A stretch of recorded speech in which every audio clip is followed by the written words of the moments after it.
Okay, I've got the blood work. I've already posted about the heart condition, but I've done amazingly well on so many parts of this. What I did is I've written in red things that are still of concern. My RBC is still too high, which is low oxygen from sleep apnea, heart disease, or kidney is making too much erythropoietin hormone.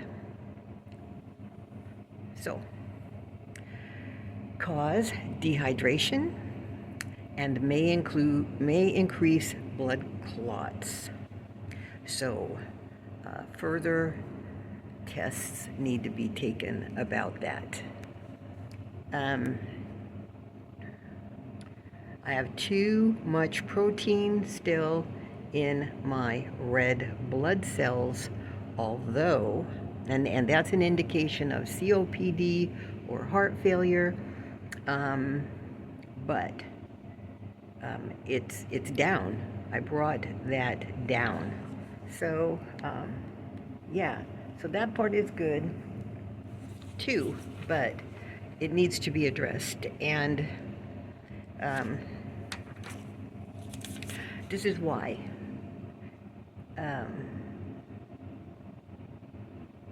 Dehydration keeps coming up.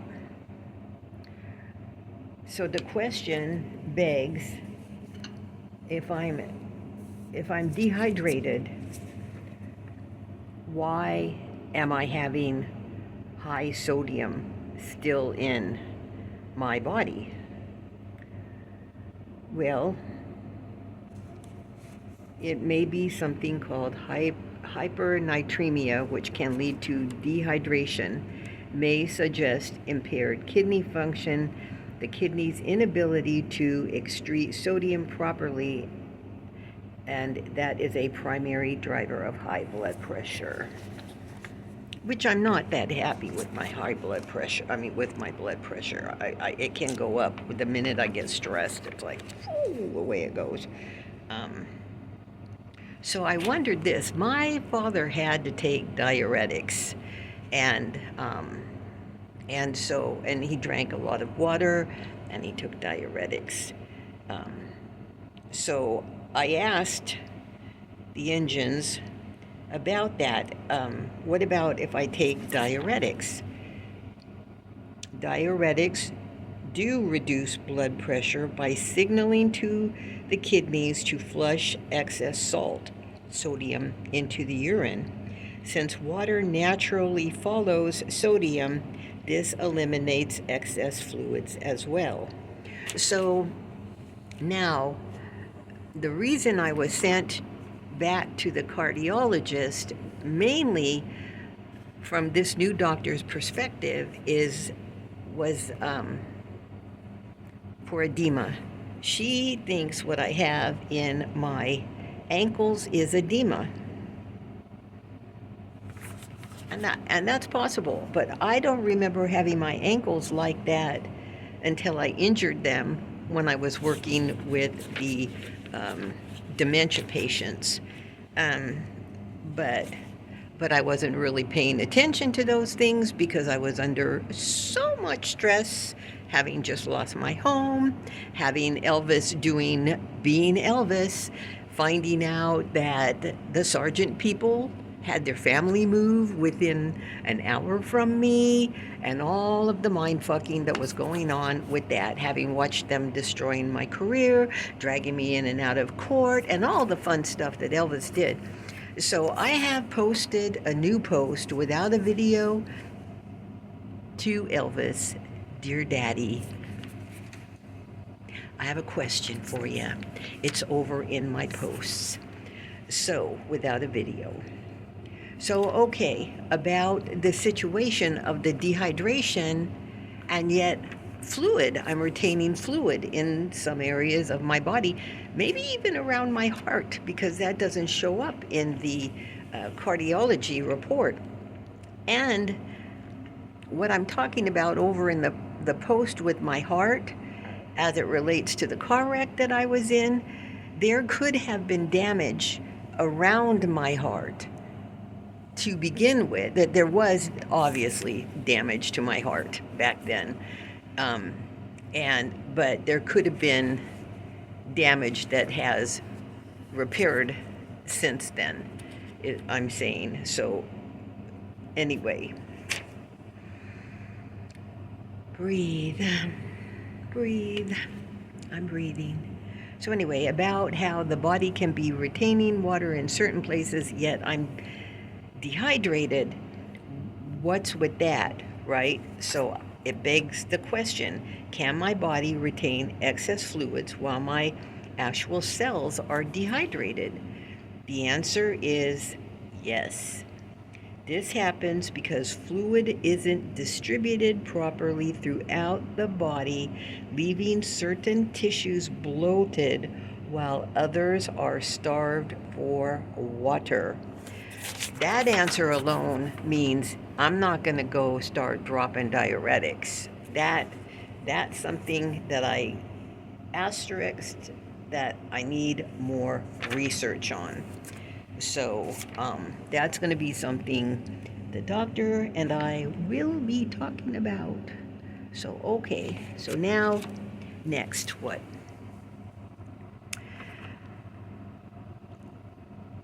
Yeah, here's dehydration again. Chloride. My chloride went up. It went up. It went to almost, it's at the top, level is 107. I'm at 107. It went up 4 points. Indicates dehydration or excessive salt intake, but I have really cut back on the sodium and the salt, so the problem is in my kidneys. May suggest respiratory or metabolic acidosis, may indicate electrolyte imbalance affecting overall health. Now, I take electrolytes that do not include sugar or sodium, so I'm not sure what to think about that. So, but the carbon dioxide, good news, the carbon dioxide in my lungs went down by 3.7 mLs. Which makes it now no longer high.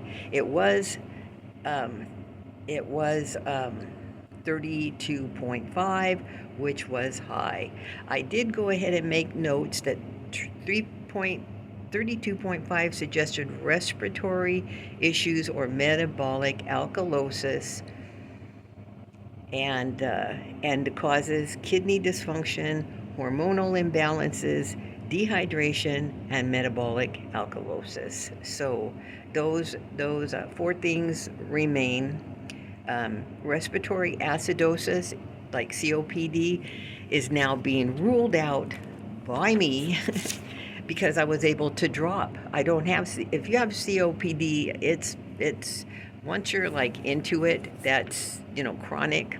I think that's hard to reverse, but mine is reversing, so that's a really good thing. I'm happy about that.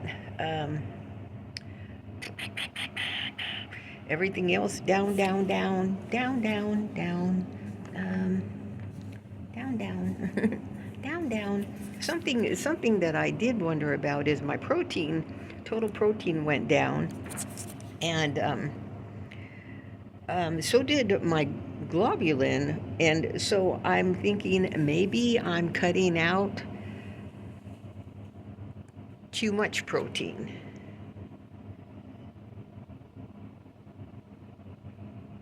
Because my protein is almost at too low. No, actually, no, I take it back. It is at too low now. It's half a gram lower than too low, which is a lot in the whole scale of things. So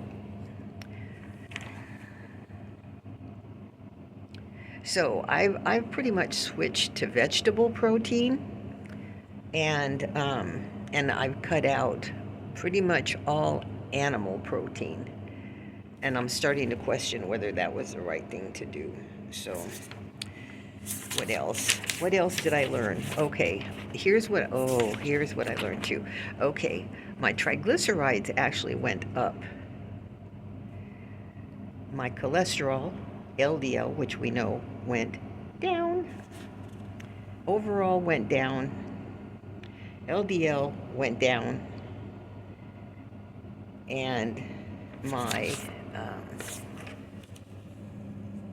what did I say? So did my HDL. So,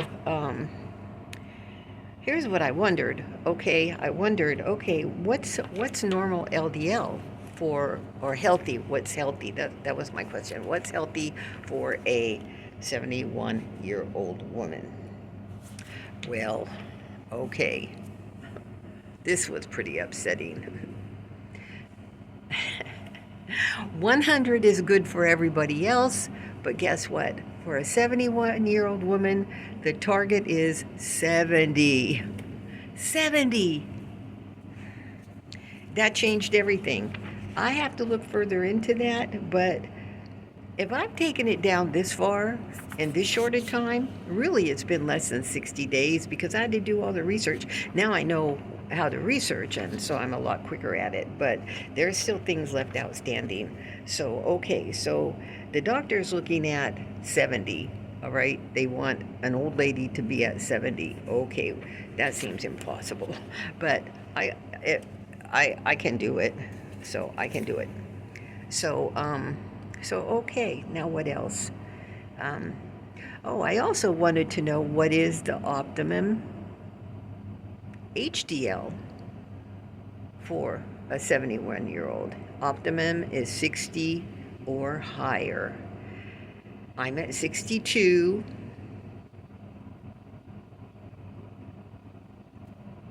And it dropped 4 points. So that was not good. So I'm thinking I really don't have a problem with red meats. I'm thinking what my problem is that I was not eating enough. I was not getting enough like whole grain nutrition. I was folate deficient. I was B12, and that's still showing here. So and having increased those into my routine, my daily health routine, I think that that's why a lot of my numbers came down in positive ways. So nothing right now is showing that I'm that kind of deficient. So that's very good. So I'm going to keep up what I'm doing, but I do think, and because I'm eating a lot of things that lower triglycerides and lowers HDL, but in the overall lowering of the HDL, I'm also lowering my LDL. So that tells me that I'm going to go ahead and reintroduce to my body. Anemia is still showing up, but like low level anemia, but still. But my white blood cells, they're all looking really good. My white blood cells before were, in the last blood test, were showing that I was having infections or chronic, it said, chronic inflammation. So what I'm doing is correcting the inflammation. I've gotten rid of any low-grade infections, right? So all of those, my immune system is getting healthier. So see, all of these things, that's what the blood tells us. So it really is narrowing down to adding, I think, adding the whole grains is really good. Getting myself so I'm no longer folate deficient, no longer iron deficient, no longer B vitamin, B12, especially thiamine deficient, and those things are naturally reducing the LDL. So I've been craving a steak. I've been craving a steak, and I think I'm gonna get one. So, because that's not the actual problem. The problem with the heart, I'm over there on the posts complaining about because I know I will go ahead now and pull out my more recent records. Because before, when I started ordering the records, I was more focused on multi-care. Now I am more focused on Chase. Not, I mean,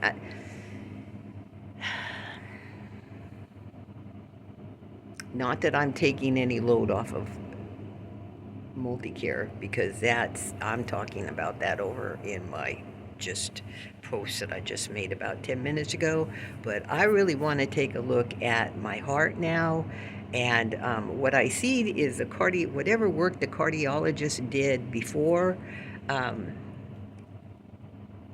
was more thorough in some ways than what this cardiologist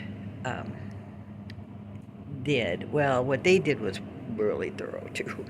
So just different in different ways. So I want to now focus on my heart and that car wreck. I really do. Because when you go over, if you make it over to my post, then you will see why I'm relating my heart condition to what happened in that wreck. And it's something when I went to court and talked about my seatbelt, they were saying the court here, 9 years ago, they were saying that I wasn't wearing my seatbelt, and I said I was wearing it. I just wasn't wearing it the way everybody else wears it, because when I got in the car wreck, it did something. So the seatbelt was going across like this, and boom. And for some reason, my car was brand new, and for some reason, its airbags did not deploy. I don't know why not. And that should have been because I was so badly injured. Honestly, that was up to my now ex-husband to wonder about. I think I probably mentioned it, and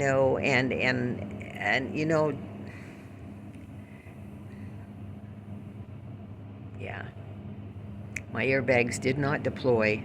I'm sure the lady who ran into me had her airbags deploy, and she probably had a lot of pillows there in her car too. Not that I want to accuse anybody of wrecking into me at 60 to 70 miles per hour, run into me on purpose. I would never want to suspect that, because they're just trying to help. All of them, they're just trying to help. So okay, I'm being obnoxious now. Well, it's been an obnoxious situation. What they've done to me has been terrible.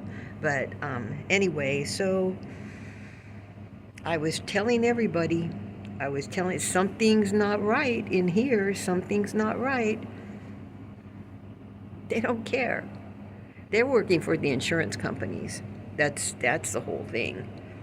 They're working for the insurance companies. Anyway, I'm not going to treat my current doctor as my enemy, although she's probably sad she can't give me a statin. I'm not going to take a statin, but my left atrial and my red blood cells are a concern for clotting. They are a concern for clotting. So those are things I've got to think more about, do more research on, and that's what I've had to do for myself. So everybody should be doing it for themselves. Everybody should be doing it for themselves.